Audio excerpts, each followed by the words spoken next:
Social media সহ বিভিন্ন গণমাধ্যমে এই ট্রাইব্যুনালের বিভিন্ন প্রসিডিংস এবং ট্রাইব্যুনালের বিচারকদের ছবিকে বিকৃত করে নানান ধরনের ব্যঙ্গাত্মক নানান কথাবার্তা বিভিন্ন জায়গায় প্রচারিত হচ্ছিল এবং সেখানে আইনকে ভায়োলেট করে যেগুলো সত্য বিষয় নয়, যেগুলো ফ্যাক্টস নয়, সেরকম ফ্যাক্টসকে টুইস্ট করে মিথ্যা তথ্যের উপর ভিত্তি করে এই ট্রাইব্যুনালের সম্মান যেটা জনমনে সেটাকে বিঘ্নিত করার জন্য, সেটাকে হানি করার জন্য নানান ধরনের অপপ্রচারমূলক পোস্ট দেওয়া হচ্ছিল। এটা ট্রাইব্যুনালের নজরে এসছে এবং এর আগে আপনারা জানেন যে কয়েকদিন আগে ট্রাইব্যুনালের চেয়ারম্যান একটা জিডিও করেছেন যে তার ফোনে নানান ধরনের কথাবার্তা, অশ্লীল কথাবার্তা, গালাগালি করা হচ্ছে।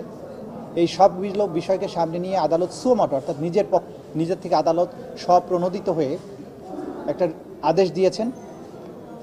আমাদের তথ্য প্রযুক্তি মন্ত্রণালয়ের সচিব, বিটিআরসি চেয়ারম্যান এই দুজনের প্রতি ডাইরেকশন দিয়েছেন যে সামাজিক মাধ্যমে এই ধরনের যত ব্যঙ্গাত্মক পোস্ট আছে সেগুলোকে রিমুভ করার জন্য এবং ভবিষ্যতে যাতে এই ধরনের পোস্ট আর কেউ করতে না পারে সেই ব্যাপারে প্রয়োজনীয় ব্যবস্থা গ্রহণের জন্য নির্দেশ দিয়েছেন এবং পরবর্তী সময়ে একটা কমপ্লায়েন্স দিতে বলেছেন আদালতের কাছে। এটা হচ্ছে প্রথম অর্ডার।